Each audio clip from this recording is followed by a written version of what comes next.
Our theme this month is faith. Starting a new month, starting a new spiritual quality. My topic today is who wins the inner struggle? Who wins the inner struggle? Faith is about you. Faith really isn't about something outside of yourself. Faith isn't about some distant deity or just hoping or wishing upon a star. Faith is a deep inner conviction. And the wonderful thing about it is that it can be cultivated. Faith is a spiritual quality. And the good news is that all the spiritual qualities that we're chasing after, we don't have to chase because it's who we are. You don't have to chase after love. You are love. You don't have to chase after courage or strength or peace or joy or wholeness or prosperity. It's who we are. The question is, can we cultivate the consciousness of it? Can we so identify with it that we can be it? Faith is a verb. Faith is a verb. Faith is an inner activity. It's not an outer activity. Faith is an inner activity. It's not a thing to be obtained. It's not out there to go get or to try to find. The only thing that we're doing here is unleashing who we already are. Everything that you will ever have or be is already in you. Breathe that in for a moment. You say, well, how can that be? Well, think about it. Once a baby is born, that's it.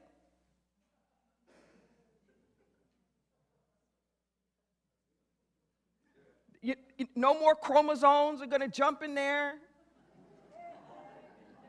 No more DNA is going to jump in there. That's it. It's already there. All the raw stuff, it's already there. It's being cultivated. It's growing. It's showing up. But the patterns are already there. The older I get, the more amazed I become at that. Particularly the aging process. And how I watch people, my generation, looking like folks that we thought were really, really old. When we were young, somebody sent me a meme, and it said, inside of every older person is a younger person going, what the hell happened?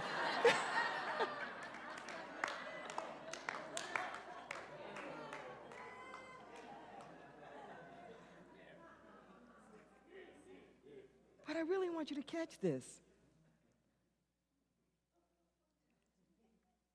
If you go to an art class, let's say you've never painted, you've never sculpted before. You go to an art class.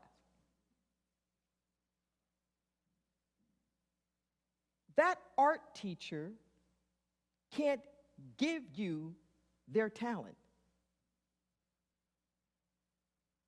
The only thing they can do is awaken the artist in you.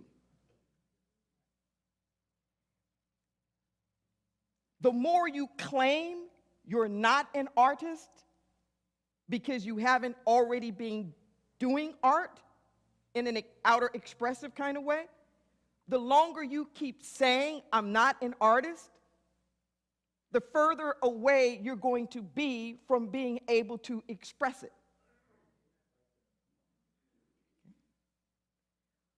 But all you have to do is open up to the possibility that maybe there's an artist in me. And then as you awaken to that possibility, you start letting that creative juice out, you start identifying more and more with it. But which came first? The identity of yourself as an artist, or your willingness to delve into art to prove to yourself that you were an artist? Listen to what I'm saying. We keep waiting until we can feel it. I want to feel, I ain't feeling this right now, Rev. I'm not feeling this oneness thing. I'm not feeling this love thing. I'm really not feeling this forgiveness thing. I'm not really feeling all that powerful. I'm not feeling all of this. I'm not feeling that prosperous. I don't care what you feel. Universe don't care, I don't care.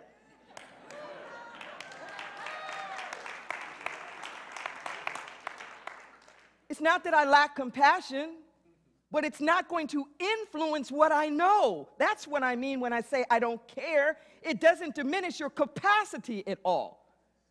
Will I be there with you? Yes. I'll hold you. You can cry on my shoulder. But like this guy that told my mentor backward, he said, Reverend Michael, I'm going through hell. He said, well, just keep on going, brother. Don't set up camp now. If you are going through hell, go through hell.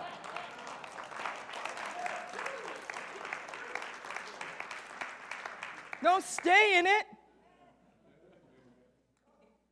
Don't stay in it. We're cultivating our capacities. But when you cultivate something, you have to create a new norm.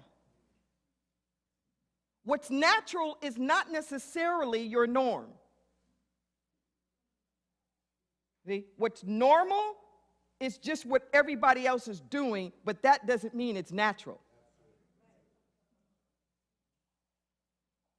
It could be very normal for everybody to just be getting high or getting drunk. That could be like really normal. Or the acting out, or whatever that is, or everybody cheating on their partners. Yeah, that could be very, very normal. But we're not here to be normal.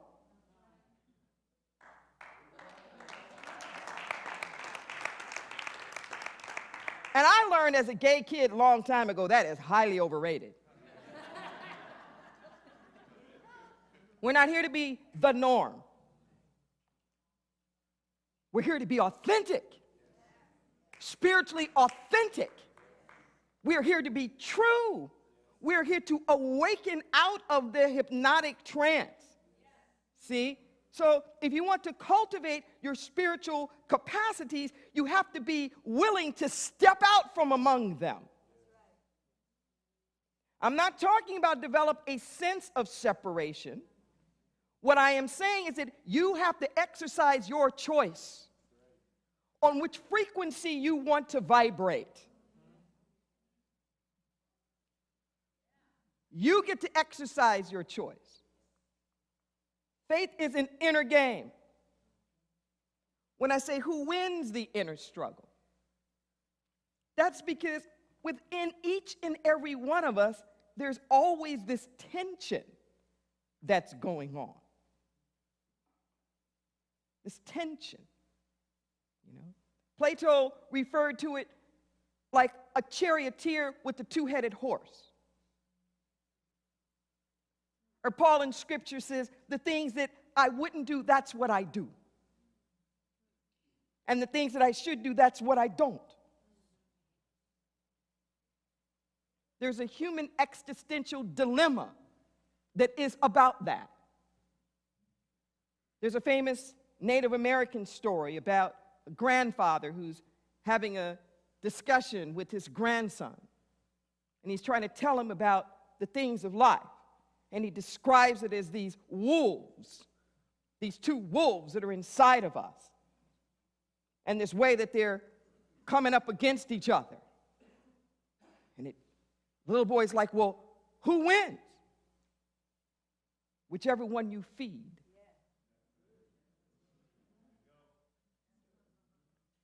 That's the one who wins. Whichever one you feed. So do you feed the fear? Do you feed the doubt? Is that where you give your precious energy and attention? Because we live in a world where everything multiplies. Everything multiplies. And not only does it just multiply, remember, multiplication is repetition. For it to multiply, that means it keeps repeating itself over and over and over again. Everything is cyclical. Nothing's straight. Nothing's linear. Even what we call from one year to the next. January, February, March, April. One day to the next. 1 o'clock, 2 o'clock, 3 o'clock. Like there's cycles within cycles. Your cells are rolling around. The planets are orbiting. This feels like the ground is solid, but it's not. Whenever it looks like there's matter, a density, it's just that the frequency is lower. It would be like water. If you lower the temperature of water, it looks very solid like ice. You heat it up, it becomes fluid. You heat it up even more, it becomes vapor. Well, that's how it is with us. That when we're at our highest frequency levels, we're like vapor. Where it begins to look invisible. It begins to look formless. And as it comes down into form, it's going at slower and slower frequencies. But you can heat it up. You don't have to be ice. You don't have to be ice. You can heat it up so that you can flow. You can heat it up a little bit more and you can vaporize. You can rise above it, where you don't even have to be stuck in the struggle of the stream. Whew. You can be free in the air. Who wins the inner struggle? Whichever one you feed.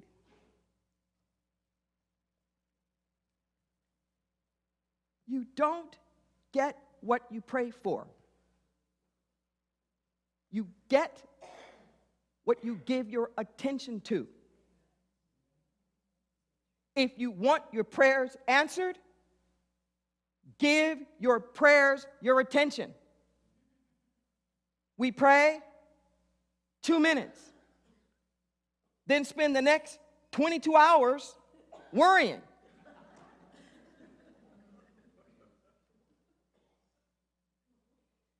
Prayer is not just a single activity in a single moment. There's a praying spirit. Listen to what I'm saying. There's the spirit. Just like when Jesus talked and he said that there was the letter of the law, but then there's the spirit of the law. Okay? So there can be an activity of what we call prayer, but there is the spirit of prayer. You feel that? There's a spirit of a prayerful spirit where your attention, that deep place where you're contemplating. So right now, you're listening to me, but I don't really know what you're contemplating. You could be contemplating your bills. You could be contemplating, when is she going to stop? You could be contemplating some problems that you have, or some health condition, or some worry. Yes? Okay. And if you give that enough of your attention, it becomes a constant backdrop in your life. While you're driving, while you're doing anything, that's where the real focus of your attention is. You can be multitasking a whole bunch of other stuff, but that place that you keep repeating in your mind, that place where you keep giving your energy, that's where you live. You don't live in your residence. You live in your consciousness. You live in the place of your inner dialogue. You live in the place that you keep repeating. In the 23rd Psalm, when it ends and says, "And I shall dwell in the house of the Lord forever." Now, I know those of you who work here and volunteer at Inner Light think, boy, we are really dwelling in the house of the Lord. It's a joke around here forever and ever and ever.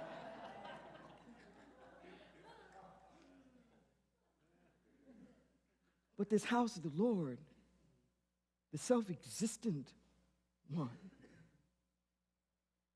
And you know, and I'm sorry that the English language even came along and started translating these things like Lord, because it gives us this kind of hierarchical thing that's going on that's actually not in the text at all. It's you're dwelling in the place of the allness forever and ever and ever. Where do you live? Who's going to win that inner struggle? How are the ways that we feed it? Mind your mind. Who do you talk to? I mean, for real. Who do you turn to? Do you turn to somebody who's going to co-sign or one-up you on how bad it is? For real. Where do you get your information? Are you tuning into things that are inspiring you? Sometimes you've got to fast from some stuff. We're in the Lent season now. And I find sometimes I love some good music. I love R&B, I love the blues and all that. And you know what? Sometimes I can't listen to it. Because that's some of the most codependent stuff.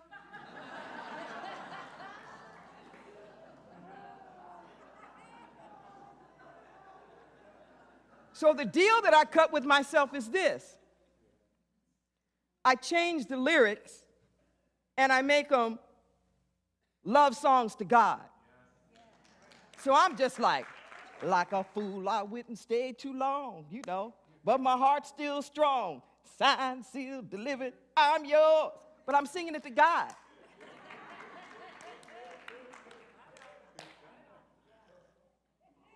Then I can get my groove and I get my praise on it at the same time. You know, even the blues. You know, it's true, like a room is still a room. You know, a room is not a room, you know, and the house is not a home, you know, if you're not there. No, if I don't invite you into my house, if I'm not inviting the Spirit of God into my house, then a room is just a room. Doesn't feel like a home. But that's making sure that that higher place of consciousness is winning the struggle. And you feel that? It's going on. Don't be critical of it. That's just the way that it is. You don't have to get upset. Well, you know, I don't know why there's this part of me, and I don't know why this, and I just drag it along. Everybody's not going to cooperate. That would be nice. But Nike's got it. Just do it. You just love when you don't feel like loving. Care when you don't feel like caring. Give when you don't feel like giving. And that's how you cultivate it. That's how you cultivate it. It's not so much a question of just believing a particular something. Your faith is that inner place within. I went to my spirit letters and I looked up the definitions. And it said, faith is where your intent partners with my divine design. Faith is where your intent partners with my divine design. And intent is not a goal. Intent's not about goals. It defines intent this way. It says, when all aspects of your being awaken and align. Intent's just not about a goal, but when all aspects of your being awaken and align. When they do that, they awaken and they align with right action. There's a little you in all the stuff that you think that you know. And then there's an inner knower that's already one with the divine. Who are you going to partner with? We're always jogging to something. We're keeping the beat to something. Do you keep the beat to the economy? Do you keep the beat to the news? Do you keep the beat to the drama du jour? Who are you allowing to tell you your possibility? Are you looking at the doctor's report? You're looking at your credit report? Where are you getting your information about all of your possibility? Because whatever you allow to define your possibility, you have made your God. Whatever you allow to define your possibility, you have made your God. Thou shalt have no other gods before me. I looked that up last night. That really hit me hard because I was hearing this. And I remember in church, we used to always hear it said, thou shalt have no other gods before me, that God was a jealous God. And I know more to know that God doesn't have like human emotions that would make it jealous of something. So I looked up that word. I looked up that Hebrew word. And I love the way it described it. It said, we'll have no rivals.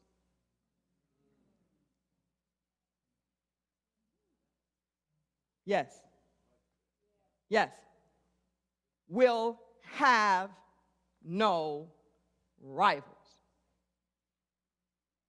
Thou shalt put nothing else and make it rival.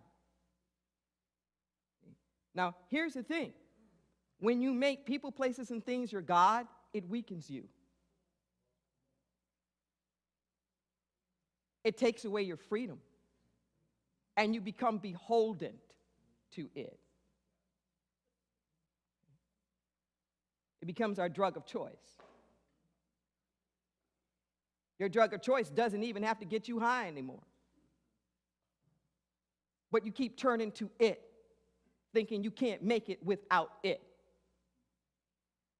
Now, when you get to a deep place of faith, you're looking beyond everything else. You're no longer looking at the facts. They're no longer having the last word.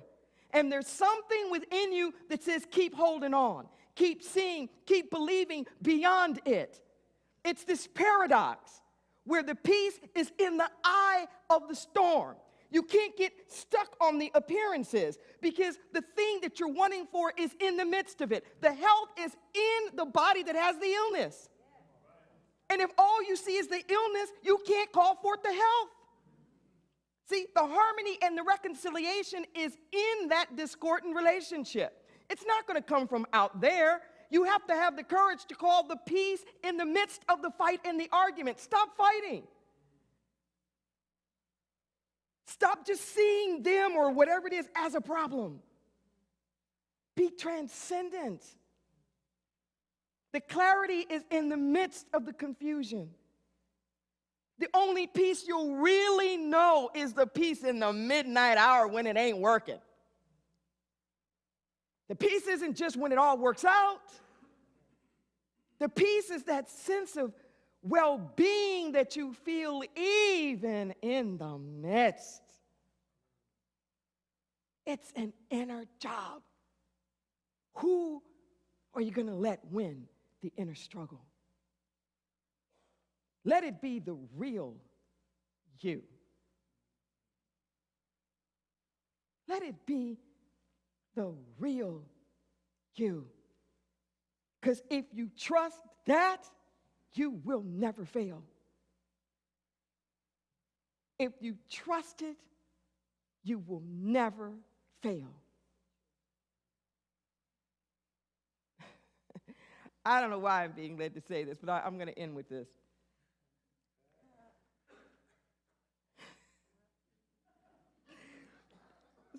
So Richard Pryor had this joke.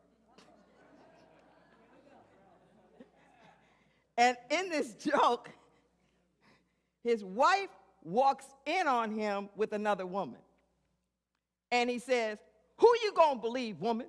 Me or your lying eyes?"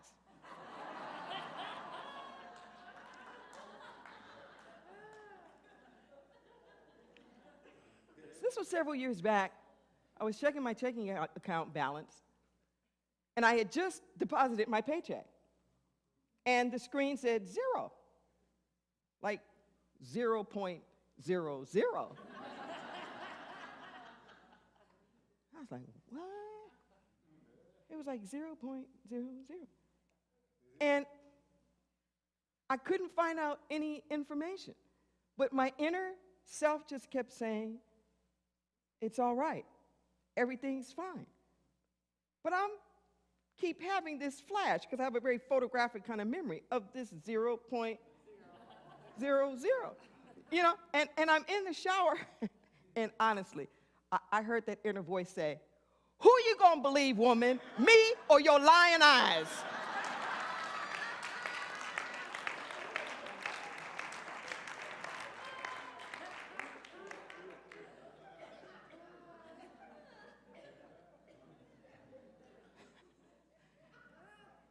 And I won't tell you the whole story, but this really did happen. This is just like the Cliff Notes. It was the IRS. And I called them up, and we had this conversation, and I said, and I was just very honest with them, and I'm thinking, they're not going to care, just like I just said. I don't care. So I just said, well, you just took my rent. And they're like, oh. And we talked about it. We made some kind of arrangements. And this was about April 13th. It was right before, like, the heavy tax season and whatnot. The IRS gave me my money back. Yeah. And I owed it. They gave it to me back and gave me, like, an extra 90 days to pay it. They gave it back. So I had to work with the bank because the IRS had to clear it, but it's the bank that actually does the transaction. Took me out practically all day, but is that outrageous? Yeah. I am telling you what I know. But I didn't get into fear. Are you with me? I didn't get into this antagonistic thing. You know, I didn't get in the victim, villain, hero triangle. I wasn't the victim. The IRS wasn't the villain. No drama. It was like no drama. I kept listening to that inner voice say, it's all right. It's gonna be all right. Just keep moving forward.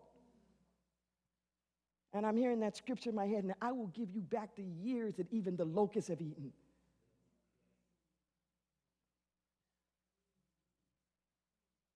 If you feed the inner knower that says, I am more than this, and not the facts, let's breathe.